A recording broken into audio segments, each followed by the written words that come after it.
재정과 헌금 6번째 말씀입니다. 나눔의 자리에서 주님을 만나다라는 제목으로 함께 말씀을 같이 나눠보기를 원합니다.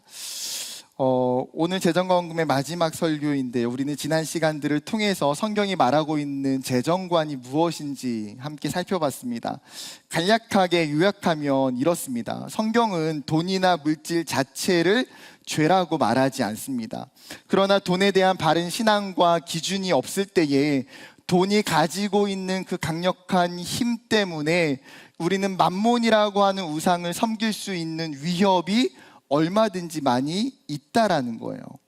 성경은 분명하게 돈과 모든 물질의 주인이 하나님이시고 우리는 하나님이 주시는 물질을 관리하는 청지기로서 어떻게 살아야 됩니까? 우리의 보물을 이 땅에 쌓는 것이 아니라 우리의 보물을 하늘에 쌓아가는 삶을 살아야 된다라는 거예요.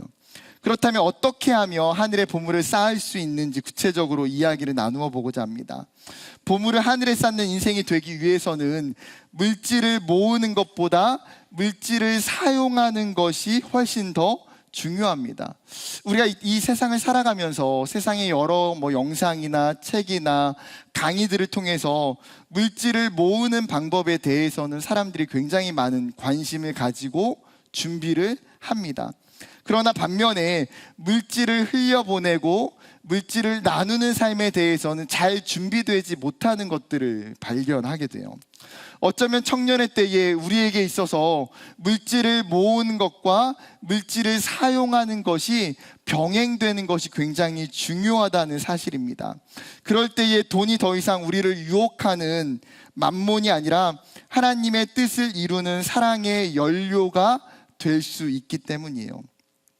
여러분, 자동차를 움직이기 위해서는 기름이나 전기가 필요한 것처럼 우리가 누군가를 사랑하기 위해서도 돈이나 물질이나 시간이나 에너지나 노력이나 여러 다양한 연료들이 필요합니다.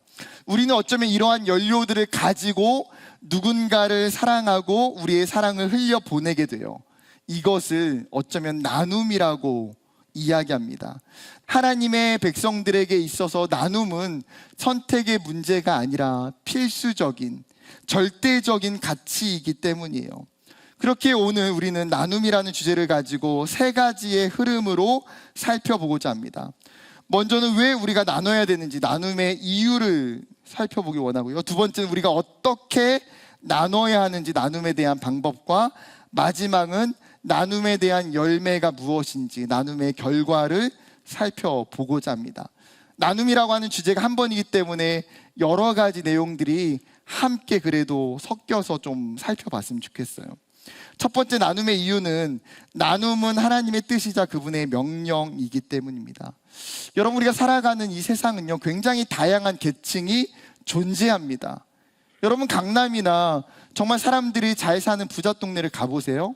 굉장히 높은 빌딩과 화려하고 좋은 아파트들과 빌라들이 즐비합니다.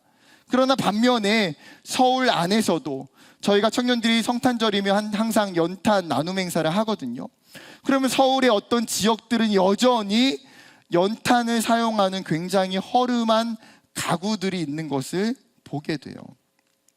GDP가 올라가고 부유한 사람들이 많아지고 오히려 빈부격차가 심해지면서 여전히 가난은 사라지지 않는다는 거예요.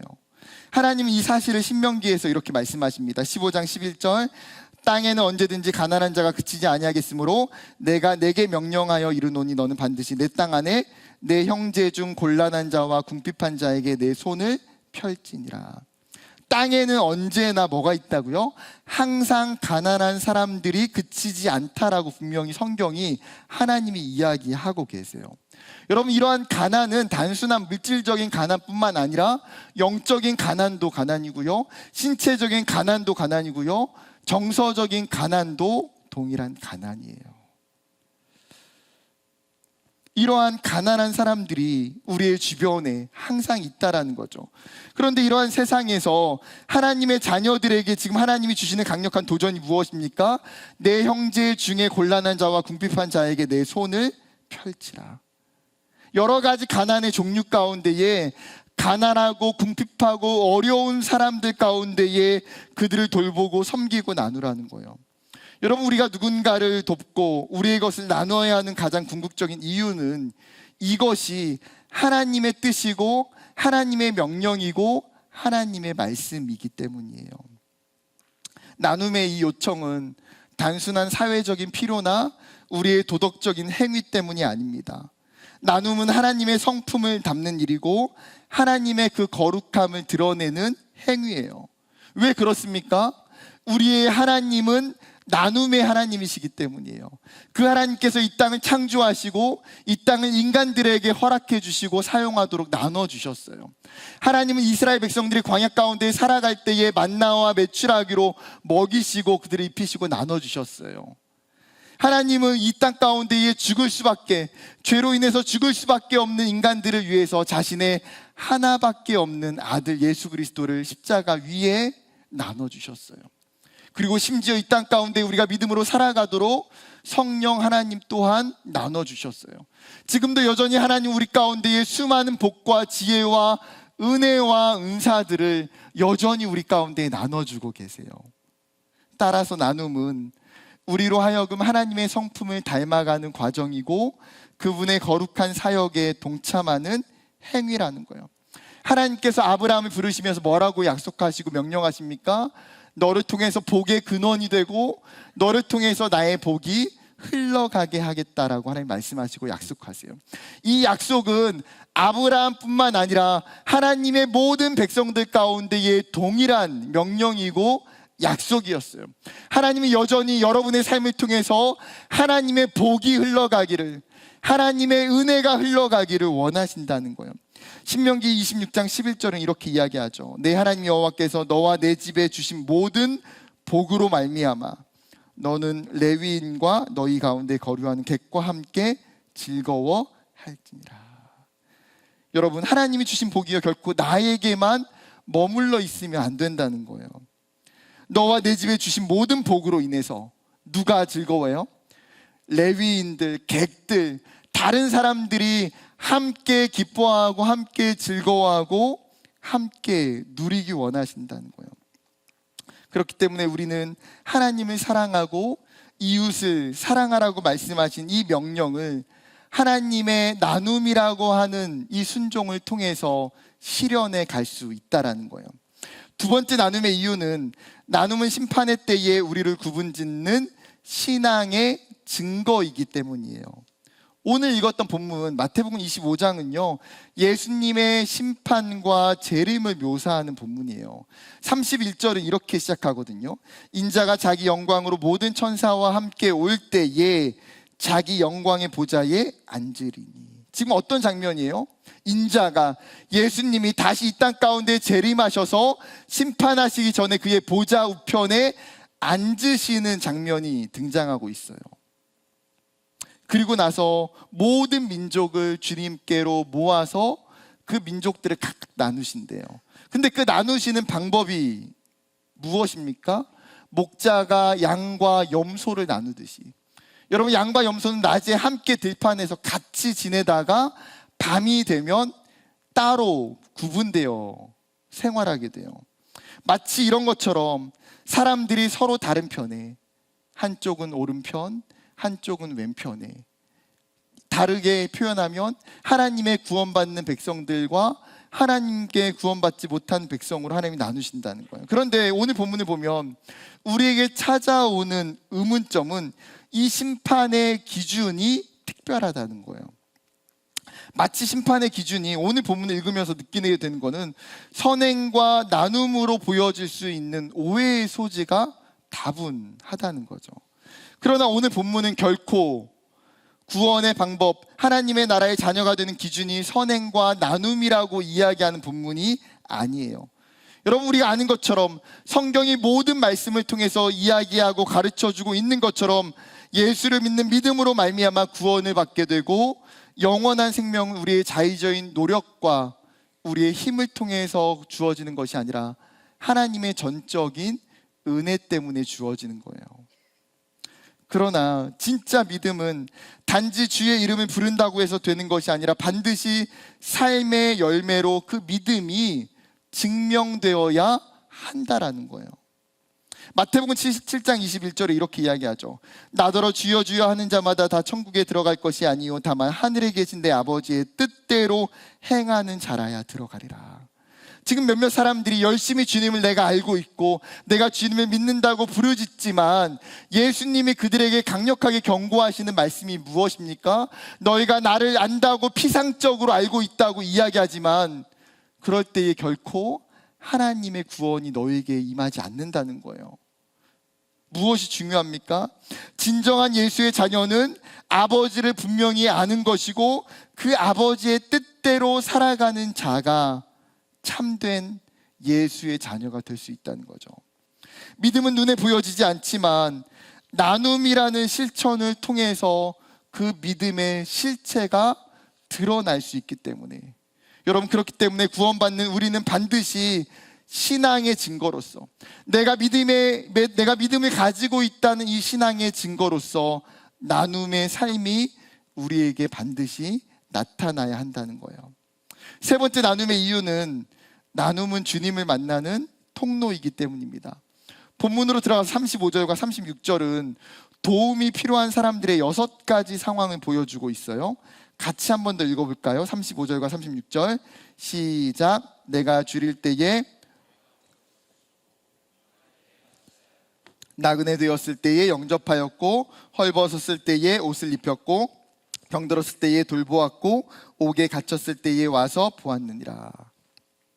굶주림과 목마름, 나그네됨과 헐벗음, 병듦과 옥에 갇힘, 이러한 6가지의 인간이 겪게 되는 다양한 고통은 인간 안에 주어지는 여러 가지 고통을 전체적으로 묘사하고 있는 거예요. 그런데 놀랍게도 이 고통의 자리가 어떤 자리고 누구의 자리인가요? 다시 여러분 35절과 36절을 보면 주어를 보세요. 주어. 내가 줄일 때에, 내가 목마를 때에. 지금 예수님이 말씀하고 있어요. 예수님이 이 비유를. 여기서 말하고 있는 내가라고 하는 주어는 누구를 가리키고 있습니까? 예수님 자신이에요. 이 고통이 예수님의 고통이라고 말씀하시는 거예요. 그렇게 이야기하니까 의인들이 뭐라고 말합니까? 주님, 저는 당신에게 음식을 드린 적도 없고요, 물을 드린 적도 없고 옷을 입혀드린 적도 없는데요, 지금 저 말고 다른 사람으로 착각하고 계신 것 아닙니까? 예수님, 아니다, 바로 너다. 그러면서 굉장히 중요한 말씀을 하세요. 40절 같이 읽어보겠습니다. 40절 시작. 임금이 대답하여 이르시되 내가 진실로 너희에게 이르노니 너희가 여기 내 형제 중에 지극히 작은 자 하나에게 한 것이 곧 내게 한 것이니라. 여러분, 우리가 상상하지 못했던 엄청난 사실을 가르쳐 주세요. 그것은 내 형제 중에 지극히 작은 자, 누굽니까? 소외되고 아프고 병들고 고난 중에 있는 자에게 한 것이 내게 한 것이라. 여러분, 이것은 단순한 나눔과 구제가 아니었어요. 여러분, 이 행동들은 무슨 행동입니까? 예수님을 섬기는 일들이에요. 예수님은 연약하고 소외된 자들을 향한 섬김과 사랑을 자신에게 한 것으로 받으신다고 말씀하시는 거죠. 내가 누군가를 도울 때에 내가 그 자리에 함께 있었고 내가 그 섬김을 보았고 그 나눔을 받으셨다고 말씀하세요. 여러분, 그렇기 때문에 나눔의 자리에는 우리는 주님을 만나는 놀라운 은혜와 역사가 일어나요. 어디에서요? 나눔의 그 자리에서. 그렇기 때문에 종종 우리가 단기 선교의 현장이나 아니면 봉사활동 아니면 여러 가지 구제의 사역들의 현장에 가서 큰 은혜를 받는 경우들이 있어요. 왜 그렇습니까? 그 이유는 그 자리에 예수님이 계시기 때문이에요. 예수님이 사랑하시는 자들이 그곳에 있고 그들을 위해서 예수님이 얼마나 많은 사랑으로 그 영혼들을 돌보시는지를 주님이 우리 가운데 보게 하시고 느끼게 하시기 때문에 그 힘든 사역과 나눔 가운데에서도 우리가 그 주님을 만나는 은혜를 경험할 수 있게 되더라는 거예요. 그렇기 때문에 히브리서 저자는 이렇게 이야기합니다. 13장 16절에 오직 선을 행함과 서로 나누어 주기를 잊지 말라. 하나님은 이 같은 제사를 기뻐하시느니라. 여러분, 어떤 제사예요? 동물의 제사가 아니에요. 희생 제사가 아니에요. 소나 양을 잡는 제사가 아니에요. 지금 히브리서 이 13장 16절의 제사는 선을 행하고 서로 나눠주는 것. 지금 이것이 또 다른 제사의 한 형태라고 이야기하세요. 그리고 하나님은 이와 같은 제사, 이와 같은 예배를 기쁘게 받으신대요. 즉 나눔이 주님이 받으시는 삶의 예배가 돼요. 간혹 여러분, 우리가 주님을 뜨겁게 만나고 싶은데 그렇지 못해서 답답함을 느낀다면, 여러분 어쩌면 때로는 교회가 아니라 밖으로 나가야 돼요. 밖으로, 주님이 계시는 곳으로 나가야 돼요. 고통받고 소외되고 연약하고 외로운 자들이 있는 곳, 여러분의 직장 가운데로, 여러분의 가정과 여러분의 캠퍼스 가운데로 더 깊이 들어가야 돼요. 그곳에서 우리의 나눔을 실천할 때 그것은 단순히 누군가를 돕는 행위가 아니라 주님을 만나는 대면의 시간이고 주님을 만나는 자리가 되는 줄 믿습니다. 네 번째 나눔의 이유는요, 나눔은 하나님의 기쁨과 행복에 참여하는 일이에요. 사도 바울이 사도행전에서 이렇게 이야기하거든요. 20장 35절에 범사에 여러분에게 모본을 보여준 바와 같이 수고하여 약한 사람들을 돕고 또 주 예수께서 친히 말씀하신 바 주는 것이 받는 것보다 복이 있다 하심을 기억하여야 할지니라. 여러분, 우리는 일반적으로 받는 것이 복되다라고 생각해요. 받는 것이 기쁨이라고 생각해요. 그런데 성경은 그와 반대로 이야기해요. 예수님이 뭐라고 말씀하십니까? 받는 것보다 주는 것이 더 기쁨이 된다고 이야기하세요. 여러분, 제 카트만은 성경적 재정 수업이라는 책에서 주는 것에 대한 기쁨의 이유를 4가지로 정리해요. 첫 번째는 아낌없이 넉넉하게 줄 때에 자신의 이기적인 것보다 하나님을 우위에 놓게 된다. 두 번째, 아낌없이 너그럽게 주면 그것은 우리가 하나님을 신뢰한다는 표시이다. 아낌없이 넉넉하게 주는 것은 탐욕과 욕심의 함정에서 우리를 보호해주고, 네 번째, 하나님께 더 많이 드릴수록 그에 비례해서 더 많이 되돌려 받을 수 있는 통로를 여는 축복을 받는다. 즉 우리가 끊임없이 누군가에게 나누는 그 섬김은 우리에게 결코 손해가 아니라는 거예요. 나눔은 엄청난 하나님의 그 성품과 사역에 참여하는 기쁨이고 축복이에요. 우리가 누군가에게 우리의 물질과 우리의 재능을 나누었을 때에 그것을 통해서 한 영혼이 회복되고 한 영혼이 살아나고 하나님의 사랑과 복음이 전파되고 하나님의 축복이 흘러간다면, 여러분, 그것을 위해서 우리가 사용했던 모든 물질과 돈과 시간과 에너지는 전혀 아깝지 않더라는 거예요.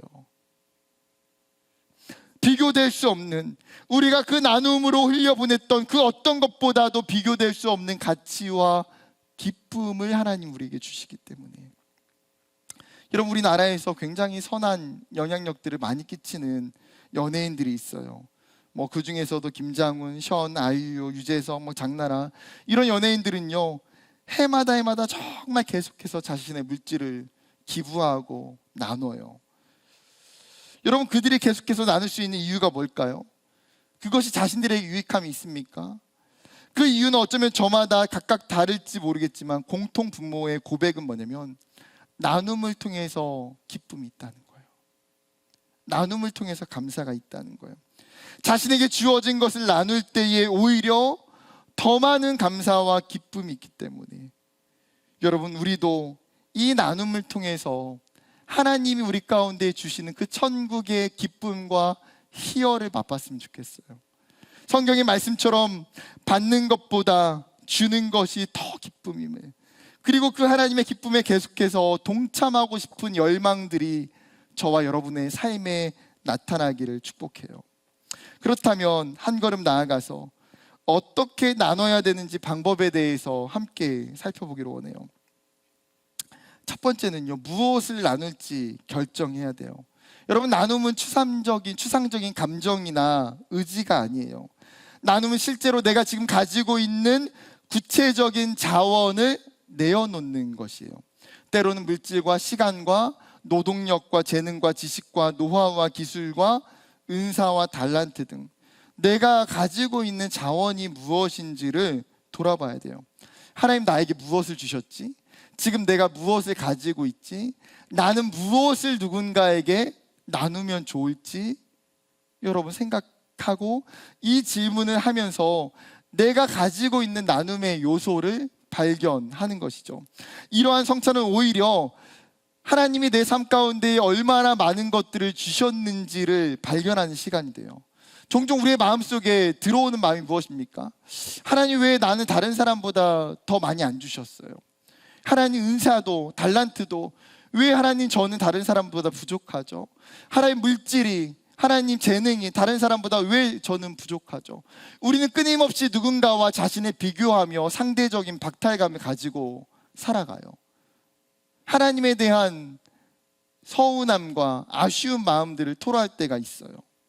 그런데 진지하게 나를 돌아보면서 깨닫게 되는 건 뭐예요? 하나님이 이미 내 안에 소중한 것들을 충분히 많이 주셨다는 거예요. 그것에 감사하는 마음을 갖게 돼요. 아직 직장을 다니지 않는 대학생 청년들은 나에게 아직 줄 수 있는 물질과 나눌 수 있는 요소가 별로 없다고 생각될 수도 있어요. 그러나 여러분이 배웠던 학업이나 지식을 통해서 누군가를 도울 수도 있고요. 여러분이 가지고 있는 시간이나 때로는 건강한 노동력이 중요한 나눔의 요소가 될 수도 있어요. 두 번째 나눔의 방법은 나의 것을 이제 비워야 돼요. 많은 사람들이 우리도 이제 마찬가지지만 어떤 생각이 있습니까? 나눔은 여유가 있을 때 하는 것이라고 착각해요. 그러나 사실 나눔은요, 내가 가지고 있는 것 중에 남겨진 것을 처리하는 것 아니에요. 남은 것, 여유 있는 것을 흘려보내는 것이 아니라 나의 것을 비우는 것에서 시작되는 행위가 나눔이에요. 여러분, 성경은 초대교회 공동체가 이와 관련된 중요한 사실을 가르쳐주죠. 사도행전 2장 44절과 45절. 믿는 사람이 다 함께 있어 모든 물건을 서로 통용하고 또 재산과 소유를 팔아 각 사람의 필요를 따라 나눠주며. 여러분, 초대교회 공동체가 지금 나눔을 위해서 뭘 했어요? 자신의 재산과 가지고 있는 물건과 소유들을 팔았어요. 하나님은 이스라엘 백성 가운데에 가난한 자들을 돌보도록 말씀하시면서 정해놓은 규정이 있었어요. 레위기 19장 9절과 10절에 보게 되면 너희가 너희의 땅에서 곡식을 거둘 때에 너희 밭 모퉁이까지 다 거두지 말고 내 떨어진 이삭도 줍지 말며 내 포도원의 열매를 다 따지 말며 내 포도원에 떨어진 열매도 줍지 말고 가난한 사람과 거류민을 위하여 버려두라. 나는 너희의 하나님 여호와이니라. 다른 사람을 위해서 나의 것을 다 챙기는 것이 아니라 하나님 그 소유 중에 일부를 뭐라고 표현하고 있습니까? 버려두래요. 의도적으로 남겨두고 거두지 말라고 이야기해요. 우리는 종종 많은 것을 가지고 있음에도 여전히 부족하다. 나는 여전히 가지고 있는 것이 적어. 아직 나눌 수 있는 형편이 아니야 라고 생각해요. 그러나 우리의 실제적인 모습은 어떻습니까? 나의 손에 내가 가지고 있는 것을 한 움큼 가득 쥐면서 살아가고 있어요. 그러나 하나님은 우리를 향해서 계속해서 우리의 손을 비우라고 말씀하세요. 비우라. 여러분에게 무소유나 금욕주의 강요하고 싶은 게 아니에요. 나의 삶을 비우고 나의 포기와 내려놓음을 통해서 나눔의 자리가 만들어지고 누군가를 살릴 수 있다는 것을 기억하셔야 돼요. 나의 것을 포기하고 내려놓을 때에. 그리고 세 번째 나눔의 방법은 도움이 필요한 자에게 나의 손을 펼쳐야 돼요. 여러분, 우리가 말로만 누군가를 돕고 누군가를 섬기고 나눠야 된다는 거 의미 없어요. 사도행전 야고보 사도가 2장에 이렇게 이야기해요. 2장 15절 16절. 만일 형제나 자매가 헐벗고 일용할 양식이 없는데 너희 중에 누구든지 그에게 이르되 평안히 가라, 덥게 하라, 배부르게 하라 하며 그의 몸에 쓸 것을 주지 아니하면 무슨 유익이 있으리요? 여러분, 고난 중에 있고 헐벗고 가난한 자에게 말로만 위로하는 게 무슨 의미가 있어요? 나눔은 구체적인 행동과 실제적인 액션을 수반해요. 오늘 본문에 여러분 이 사실 정확히 보여줘요. 배고플 때 뭐합니까? 먹을 것 주고, 목이 마를 때 마실 것 주고, 나그네로 있을 때 초대하여 영접하고, 헐벗었을 때에 옷을 입혀주고, 아플 때에 돌봐주고, 감옥에 갇혔을 때에 찾아와서 위로해줘요. 이처럼 나눔은 구체적인 행함이 있는 행동이에요. 여러분, 하나님이 신명기 15장에 우리에게 이렇게 도전해요. 너는 반드시 그에게 줄 것이요 줄 때에는 아끼는 마음을 품지 말 것이니라. 이로 말미암아 내 하나님 여호와께서 내가 하는 모든 일과 내 손이 닿는 모든 일에 내게 복을 주시리라. 땅에는 언제든지 가난한 자가 그치지 아니하겠으므로 내가 내게 명령하여 이르노니 너는 반드시 내 땅 안에 내 형제 중 곤란한 자와 궁핍한 자에게 내 손을 펼지니라. 중요한 단어가 뭘까요? 하나님 우리에게 뭐 하라고 말씀하세요? 내 손을 펼지니라. 여러분, 손을 핀다는 건 무엇입니까? 가난한 자들을 실제적으로 나의 손으로, 나의 삶으로 섬기고 도우라는 거예요. 먼저 도움이 필요한 자들에게 찾아가서 손을 내미는 것. 여러분, 나눔은요, 도움이 필요한 사람을 기다리는 것 아니에요. 누가 나에게 요청하면 내가 도와줘야지. 그게 아니라 도움이 필요한 사람을 찾아가는 행동이에요. 구체적으로 무엇인가 하는 행동. 말씀을 마무리하면서 나눔의 삶이 가져오는 결과를 간단하게 두 가지로 나누려고 해요. 첫 번째는 나누는 자에게 하나님 나라가 상속받게 돼요. 34절 본문에 그때 임금이 그 오른편에 있는 자들에게 이르시되 내 아버지께 복받을 자들이여 나와 창세로부터 너희를 위하여 예비된 나라를 상속받으라. 지금 이 나눔의 삶을 살아온 자들을 향해서 하나님이 뭐라고 축복하십니까? 하나님의 나라를 상속받으라 라고 축복하세요. 이게 무슨 말이에요? 이 나눔이 착한 행위의 전부가 아니라 하나님의 뜻을 이 땅에 구현하는 행위가 돼서 세상의 가치관과 세상의 질서를 하나님 나라의 가치와 질서로 바꾸고 그 나눔을 통해서 하나님의 통치가 실현이 되고 하나님의 나라가 임하게 된다는 거예요. 이 땅에서 하나님의 나라를 임하고 경험할 뿐만 아니라 장차 임하게 될 그 하나님의 나라를 우리에게 상속해 주신대요. 여러분, 마태복음에서 나라라고 하는 이 단어는 하나님의 나라 천국을 가지고 있는 의미도 있지만 영생과 구원에 대한 의미도 내포돼요. 즉 주님 우리에게 약속하고 계신 것이 무엇입니까? 너가 믿음으로 살아갈 때에, 너가 나눔의 삶을 살아갈 때에 내가 너의 삶 가운데에 하나님의 영원한 나라를 축복해 주신다는 거예요. 두 번째 결과는 무엇입니까? 나눔으로 비워진 곳에 하나님의 채우심을 경험하게 돼요. 여러분, 나눔의 삶이 너무나 신비롭고 놀라운 건 무엇입니까? 내가 가지고 있는 것을 끊임없이 비워내고 내려놓고 포기하는데 오히려 시간이 지나서 돌아보니까 나의 손에 더 큰 것들이 담겨져 있는 것을 보게 돼요. 왜 그렇습니까? 하나님이 주신 약속 때문이에요. 누가복음 6장 38절에 이렇게 약속하시죠. 주라 그리하면 너희에게 줄 것이니 곧 후이되어 누르고 흔들어 넘치도록 하여 너희에게 안겨주리라. 너희가 헤아리는 그 헤아림으로 너희도 헤아림을 도로 받을 것이니라. 잠언 11장 25절 구제를 좋아하는 자는 풍족하여질 것이요 남을 윤택하는 자는 자기도 윤택하여지리라. 여러분, 하나님의 약속이 뭐예요? 주라 그리하면 내가 채우겠다. 너희를 풍족하게 하고 너희를 윤택하게 하겠다. 하나님이 약속하셨어요. 우리가 나눔의 삶을 살아갈 때에 하나님은 그러한 우리를 향하여서 하나님의 놀라운 사랑과 은혜를 넘치도록 채워주시고 나눠줘요.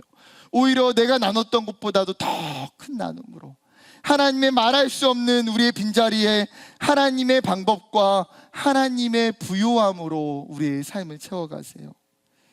여러분, 우리 하나님이 너무나 멋지고 좋으신 분이에요. 우리가 무엇인가 의도적으로 대가를 바라고 나누는 것은 아니지만 하나님은 믿음으로 나누는 인생을 축복하길 원하시고 그 삶을 책임져 주시길 원하세요. 사랑하는 여러분, 여러분의 삶의 믿음의 길을 걸어갈 때에 그 길 가운데에 하나님이 주시는 나눔이 있기를 원해요.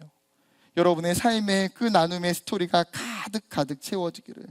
그럴 때에 우리에게 하나님이 주신 축복이 넘치고 그 나눔의 자리가 우리가 사랑하는 그 주님을 만나는 자리, 그 나눔의 자리를 통해서 우리 주님이 우리에게 말씀하시고 우리를 사랑한다 이야기하시는 그 음성을 듣게 되는 그 자리가 되기를 주님의 이름으로 간절히 축복합니다.